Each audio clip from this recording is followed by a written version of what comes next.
Rotus, go straight ahead. Hey, good morning, Rufai. Good morning, Ayo. Good morning, Dr. Abati and our Abuja studios. Good morning to all our viewers out there. We've been with the U.S. stock market 2 straight days now of declines after 3 straight days of gains. The Dow Jones Industrial Average, S&P 500, NASDAQ, and even the small cap Russell 2000 all falling. But there was one stock that made the headlines yesterday. That's Lithium Americas, which is a company that is headquartered in Vancouver in British Columbia. The stock price soared by 95%, closing at about $6 a share yesterday in trading. And it soared on the news that the U.S. government is considering taking a stake in this company. Now, Lithium Americas has, obviously, they have a mine in Nevada where they use that mine to extract lithium. General Motors has a minority stake in that mine. The U.S., because of the hold that China has over America when it comes to rare earth minerals, the Trump administration is trying to accelerate development of its own mines rather than importing these rare earth minerals from other countries. I understand Lithium Americas also has, they trade on the American Stock Exchange. They also trade on the Toronto Stock Exchange, again, based in Canada. And this is all part of a program to try to accelerate more lithium, which can be used for electric vehicles and so on and so forth. And we have a bit of a renewable energy theme for today. I'm glad Adefemi Akisa over in New York doing great work for Arise News covering the United Nations General Assembly covered Vice President Shetima's comments. But I want to focus on William Ruto, the president of Kenya. Here he is talking about, and this is just looking at a macro view of Africa's movement towards renewable energy. Here he is talking about Kenya's renewable energy mix at the United Nations. Today, 93% of Kenya's electricity comes from renewable sources: geothermal, wind, solar, and hydro. We are expanding investments in e-mobility, climate-smart agriculture, clean cooking solutions, and green manufacturing. We are also pioneering nature-compatible solutions such as sustainable waste management and circular economy interventions. In the same vein to Nigeria, there's a company called Saglev that has launched electric buses. I heard about the news. I'm waiting to see one. This is actually my footage of my mobile phone while I was on Falomore Bridge heading into Victoria Island. They were coming from Victoria Island heading into Ikoyi. Saglev is headquartered in Delaware. They're incorporated in Delaware in the United States, and I think they have a office in Tennessee. But it's a Nigerian American that runs the company, and they have a partnership with the Lagos State government to launch these electric buses. And there was news about this in early September, but I actually now finally seen this for myself, where they've actually deployed these buses. So in the same vein as Kenya is touting their renewable energy mix, you see Nigeria, in particularly like states like Lagos, where I think even Oando has a plan to deploy electric buses in Lagos, which will be used for public transportation. Right, so going from there now back to Ruto, he did mention 2 particular things. How this is now moving from renewable energy now, going to what he calls the global inequality in terms of finances for wealthier countries and countries that are poorer. And he also talked about a single African currency, how Africa is trying to stand up for itself, not rely on solutions coming from the West, set up its own rating agencies, get its own single currency, and the like. Here's that excerpt as well. I have argued, and I say it again, that the current global financial architecture punishes poor countries with high interest rates and enormous conditionalities, while rewarding rich nations with lower interest rates and softer lending rates.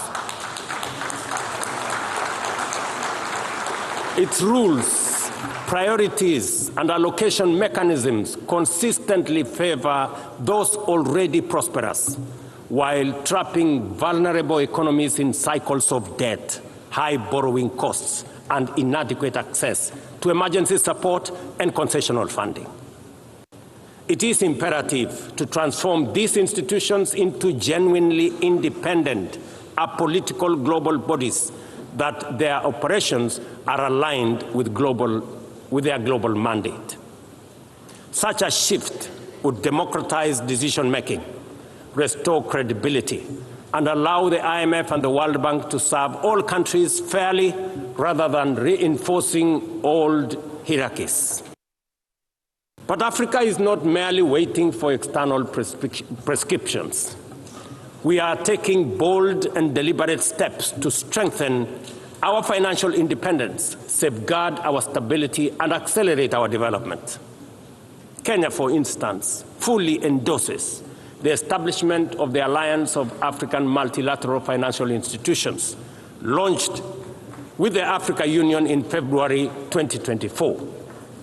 This alliance brings together our homegrown banks, Afrexim Bank, the Africa Finance Corporation, the Trade and Development Bank, Shelter Afrique, Africa Re, Africa Development Bank, Africa Trade and Investment Development Insurance, and ZEPRI, institutions that embody Africa's determination to mobilize resources, finance trade, and build resilience on our own terms.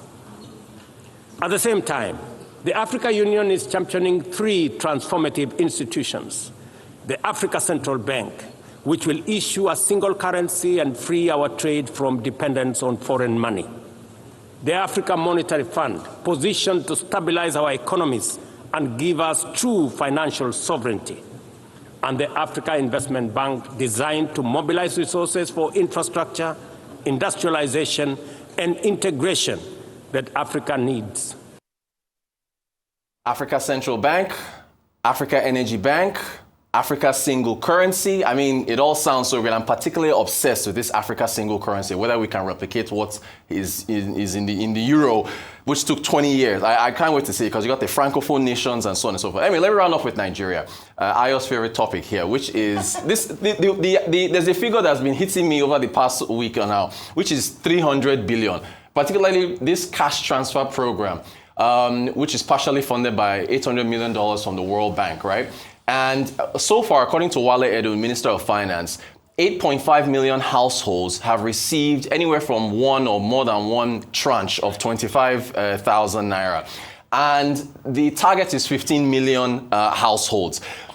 Total, right, they're targeting 15 million, but just 25,000 naira given to 8.5 million households has cost over 330 billion. 330 billion is more than the front page of the Punch newspaper that talks about the 318 billion that the NNPC has put away per the Petroleum Industry Act for the Frontier Exploration Fund, which calls for 30% to be taken out of production sharing contracts to be put aside to explore.